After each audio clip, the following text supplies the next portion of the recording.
In Hampshire, hello. Oh, hello, Jeremy. Hi. What do you think? Are you very pleased we've got a royal family today?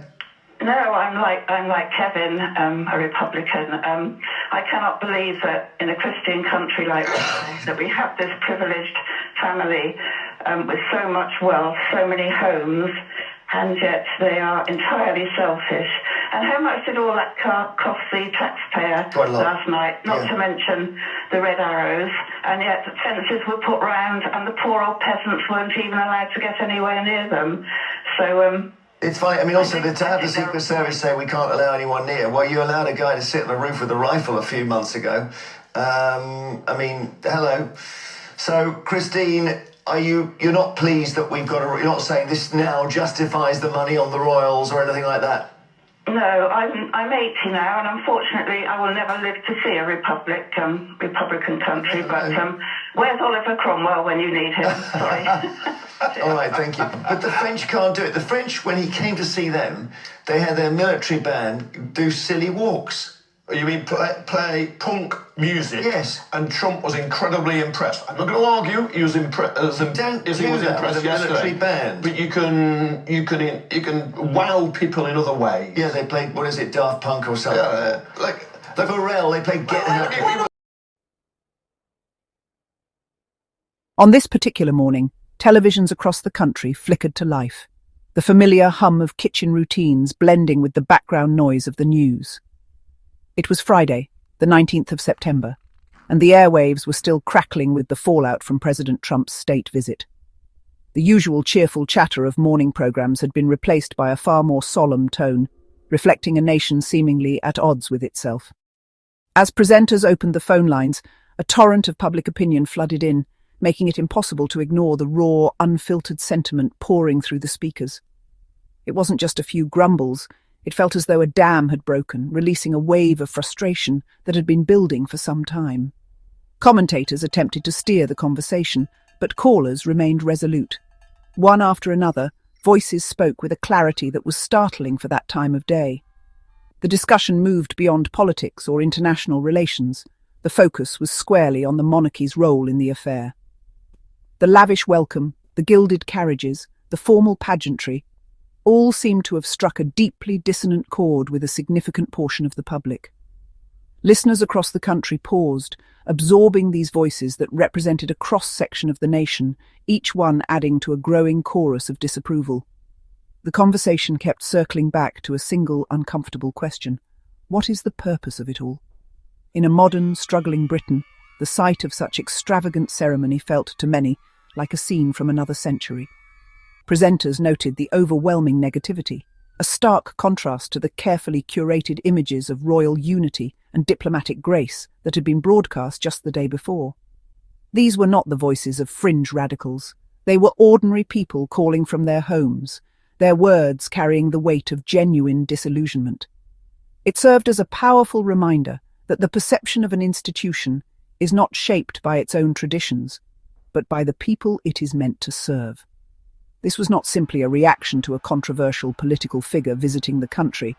The response felt deeper, as if the state visit had merely acted as a catalyst, bringing long-simmering resentments to the surface. The monarchy, so often seen as a symbol of stability and continuity, was now being framed as a source of national embarrassment and a symbol of profound inequality.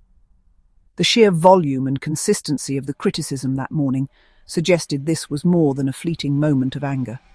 It pointed towards a fundamental disconnect between the ancient institution and the present-day realities of the people it represents.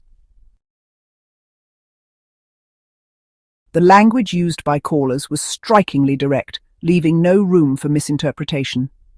One caller, a woman whose voice was tired but firm, stated that the monarchy should simply end.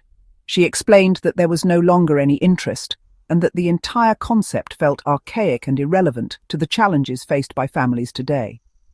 This sentiment was echoed repeatedly. Another caller, a man with a sharp tone, described the royal family as selfish, highlighting their multiple grand homes and immense privilege at a time when many are struggling to make ends meet. The discussion was not merely political disagreement, it was a moral judgment, a sense that the compact between the crown and its subjects had been broken. These criticisms were not directed at the abstract idea of monarchy, but were deeply personal and aimed at the current royal family. Several callers expressed the view that King Charles's reign was not going well, offering a stark assessment of his time on the throne so far. The recent state visit, in their view, only compounded this feeling, transforming from a diplomatic event into what one person described as a national embarrassment. The idea that the monarchy was losing support was presented not as a possibility, but as a statement of fact, a reality observed in communities and everyday conversations. The perception of selfishness was a recurring theme, painting a picture of an institution hopelessly detached from the everyday concerns of the public. Callers spoke of vast estates, taxpayer-funded security, and the opulence of royal life, contrasting it with rising costs and shrinking public services. This was not the traditional British grumbling about the upper classes. It felt more pointed, more wounded. The royal family, once regarded by many as the ultimate embodiment of public service, was now being cast as the ultimate beneficiaries of an unfair system, living a life of unimaginable luxury while the country tightened its belt. This public verdict, delivered live on air, signalled a significant shift in the national mood. In the past, criticism of the monarchy was often tempered with respect for the institution or for the individuals within it. The voices on the radio now seemed to have moved beyond that, questioning the very foundation of the system, with patience worn thin by what was seen as a tone-deaf display of privilege. Support that was once taken for granted now appears to be conditional, and the conditions, it seems, are not being met. The state visit was orchestrated as a masterpiece of traditional pomp and circumstance, yet this very grandeur seemed to alienate many observers. The horse-drawn carriage procession through the grounds of Windsor, the banquet for 160 esteemed guests, the priceless decorations adorning the castle, every detail was designed to impress, to project an image of timeless power and influence. However, for much of the public watching from the outside, the spectacle appeared less a symbol of national pride and more an indulgent party, disconnected from the realities of ordinary life. The lavishness felt less like diplomacy and more like a performance for an elite global audience. While the welcome inside the castle walls was warm, the scenes outside told a very different story. Protesters gathered, their presence providing a stark and unavoidable counter-narrative to the official proceedings. The unfurling of a giant, provocative photograph of the president with Jeffrey Epstein outside Windsor Castle was a deliberate and powerful act of defiance. This was a messy, uncomfortable intrusion into the carefully managed spectacle, a visual representation of public discontent.